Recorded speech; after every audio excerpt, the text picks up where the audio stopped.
Hello, guys. Welcome to the Sippin' the Monty YouTube channel. I'm Monty, and I'm coming at you with the Sunday Reality Rewind.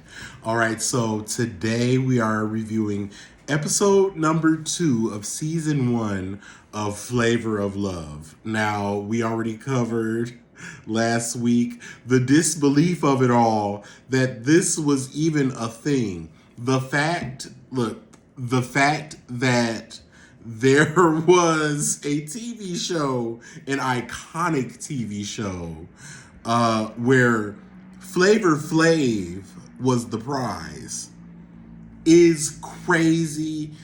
It was crazy then, it's crazy now, and it's gonna be crazy another 20 years from now. When the aliens come down and examine this in the year 3020, they gonna be like, this was the prize. So yeah, baby, let's get started on this review. So the episode opens. Let me look at my notes, y'all, because even though we know because we've watched it, like, I still take notes to really break it on down. So the show opens up with the girls talking mess about New York. So the girls were just saying like how New York is kind of basically, giving him the cold shoulder, and she's not, like really trying to be their friend. But it's like, why do you want somebody to be your friend that don't want to be your friend? It's a competition, and it's also a platform, that people are trying to use to get on in one way or another. Every single person there, including New York, especially New York, was looking for that golden ticket, that opportunity, that moment to strike, to get on. And it just so happened that New York was the girl. New York was the chosen one. And I think that the girls saw that from early on, and that bothered them, but it was like nothing that they could do about it. They saw her and they was like, okay, this bitch is funny, this bitch is cunning, she do too much, but she know when to scale it back at the same time. Like, New York knew how to play the game, but okay. Anyways, New York says hi to everyone. This is the scene where she came in and she said hi to everybody at breakfast. She said, hi to you, hi to you, hi to you, and not to you. You can choke. And she was saying that in reference to the girl Rain. She had the micro braids. I don't know what she was giving. She was just giving regular chick from around the way, like the girl in high school that used to fight all the time. That's what Rain looked like. So New York said that she did that on purpose to make her mad, and that she mind screwed her. So New York let it be known that she was very calculated in her aggravation of Rain, because Rain was one of the main people talking mess about her earlier in the morning when she overheard it. So then, it's date night. So it's a date episode. There's 5 girls up for elimination, but as of right now, it's a date night. Flav has the girls get dressed in their best 2000s bikinis. So that means it's if I could talk, that means it's mix and match. It's a bunch of mix and match foolishness. So it goes down in the sprinter. Let's see what happens in the good old sprinter van. So, oh my God, my notes. Goldie asks New York. Yes, so Goldie asks New York. She says, so New York, what would you do if you pulled up to the hot tub and Flav was nude?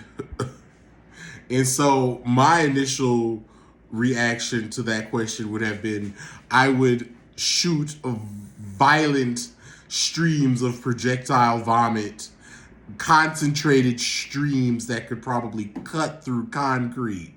Just shoot streams of projectile vomit, just just everywhere. Like, please get down, duck for cover, because if the pressure behind the stream of the vomit that I'm going to shoot out is going to be so strong, it will surely be able to cut through the most dense steel. So please get down. That's what I would do.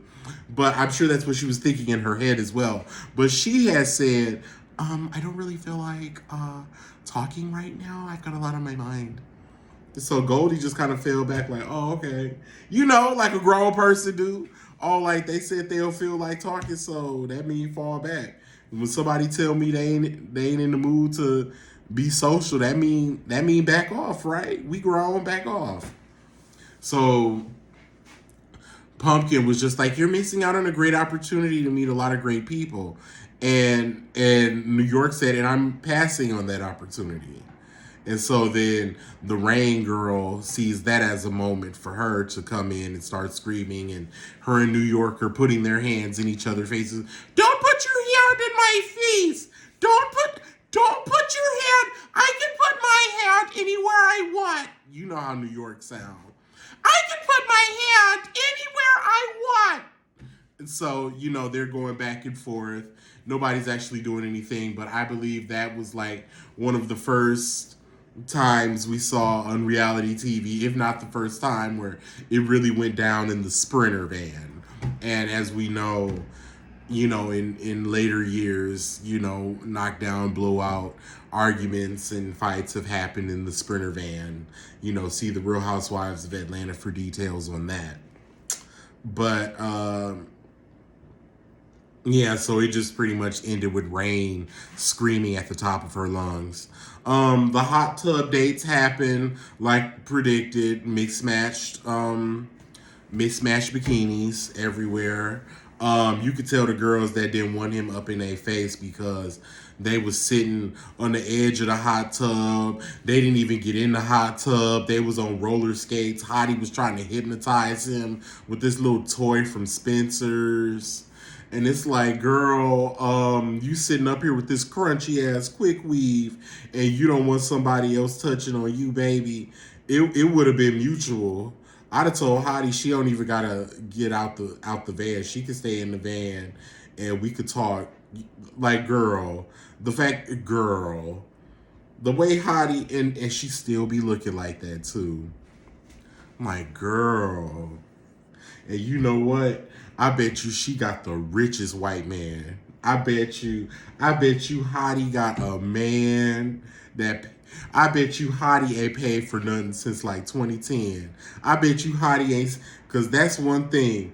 A black woman in a bad wig and some pack hair can pull a millionaire real quick. So everybody else out here getting BBLs and fillers and new breasts, trying to bag. Baby, I've talked to some white men, like they don't like all that. They don't like all that. They either want you to be pencil thin, or they just want you to be yourself in your bad crunchy wig. So that's a little free game right there. But if you're into that kind of thing. But yeah, so the hot tub dates happened. He ended up being most impressed with Smiley. I don't know, Smiley looked like she was like the Filipino Malaysian kind of girl that was in the marriage. And then he picked Miss Latin and New York. That's who stood out to him the most on the dates. When Miss Latin walked up, she gave him the most awkward ass church hug ever. It was like, oh my God, I don't want your lower part of me to touch, your lower part of you to touch the lower part of me, baby. Don't touch me like that. So, anyways, no surprise, New York was in the winner's circle on that. So later on, we get to the house and Pumpkin starts an argument with New York, calling her out, telling her grievances with her, wanting her to come around. And New York is telling her, like, you're a joke, you're fake, I don't like you, you was talking, mess about me, and this and that. So mind you, Pumpkin started the argument, but Pumpkin goes to Flav and start crying. So we saw like the first reality TV Karen before Kim Zolciak. There was Pumpkin. Pumpkin started that argument and ran to Flav and cried that New York was, and she said all the girls in the house were bothering her. And I know the rest of the girls was like, how the hell we get in it? You started that argument with New York. Because you know New York didn't start it with you. Because New York didn't mess with none of them. So anyway, New York vows revenge on Karen for crying. I'm sorry, Pumpkin. Because Flav ended up consoling her instead of New York. Later on, we go and see Miss Latin. She's crying over her ex. She's been on the phone trying to call him. He ain't feeling it. He ain't talking to her. And then she go and confide in these girls that's her competition and tell them that she missed her ex. She just broke up with him a week prior before filming of the show, before she got to the house. And that if he wanted her, she would leave the house and go be with him and say, screw Flav. So it's one thing to feel that way, because I bet I can tell you for a fact that every single last one of them girls in that house wanted to be somewhere else. But they didn't say that out loud. Now, her dumb ass, like, girl, he was actually feeling you. You could have went far on that competition. Like, people could have known who you were, but you sent yourself home early. Like, why would you do that? Why would you do that? Big opportunity, big ball drop. New York Times Square's ball drop, huge ball. What did Monique say? Impressions, you're a dummy, bitch. So Smiley, Miss Latin, in New York wear the clothes that Flav had got for them, and they go to the skating rink. And of course, you know, New York is pulling stuff. Oh my God, Flav! I'm just falling all over the place. It's been a really long time since I've been skating. Oh my God! So she's falling all over the place. Like, girl, you know how to skate. I bet she be one of the people that be down in Atlanta doing line dances on the skates, twirling and spinning, you know, doing full choreo. But, you know, oh my gosh, she was hamming it up for Flav and the camera. Like I said, this lady knew how to play the game. If you have any type of questions, comments, or concerns, or you're thinking about going into reality TV, I encourage you to watch seasons 1 and 2 of Flavor of Love and examine New York's behavior and how she played the game. Like, she played the game, baby, and it worked. And we still talk about her. Her name still rings bells, and she still gets booked to this day. So, icon, legend. And her birthday was just this weekend, too. She just turned 41. Still young.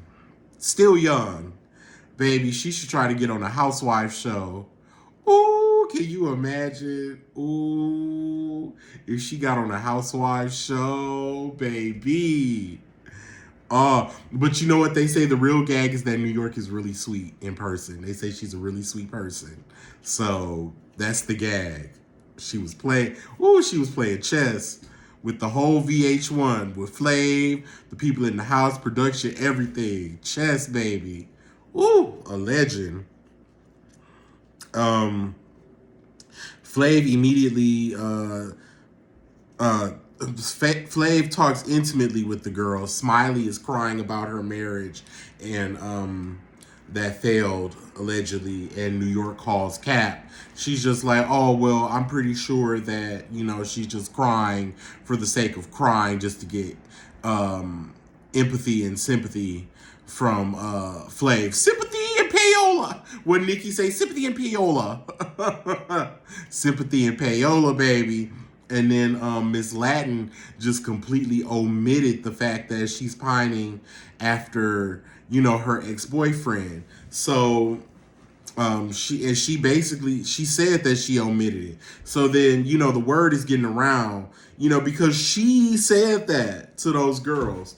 So Hottie confronts her just like, hey, I heard that you said that, you know, if you had the opportunity, you would leave Flav, and I'm asking because I care for Flav. So then the girls turn on Hottie after the girls was doing all this talking about her and, you know, oh, did you hear she said that she'll leave leave Flav and she'll leave the house for her man and she's still in love with her man and she been calling her man. But then they turn around and turn on Hottie. I didn't like that. I didn't like that.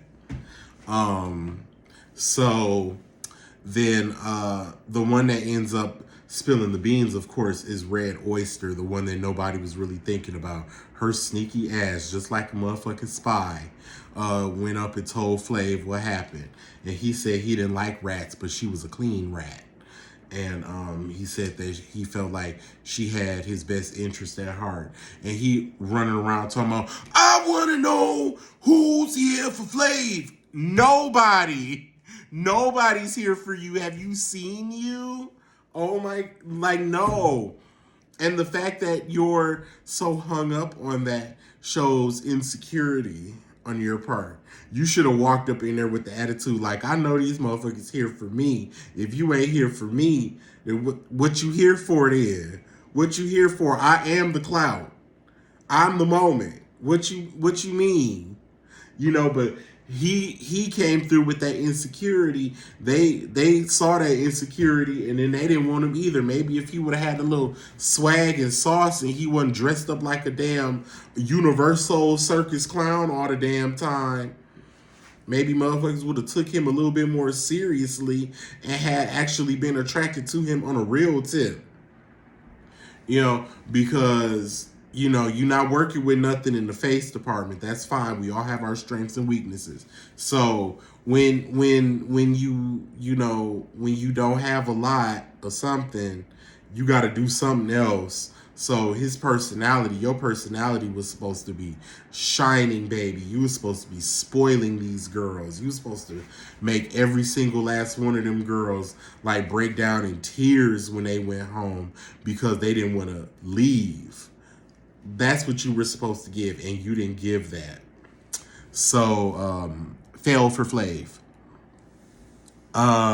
So yeah, like I said, it comes out, Flav finds out, and Rain, Miss Latin, Apples, like random librarian white chick, I think this chick named Dimples, and Georgia, the natural girl, had went home. So that's the conclusion of this episode. Already we know that nobody is here for Flav.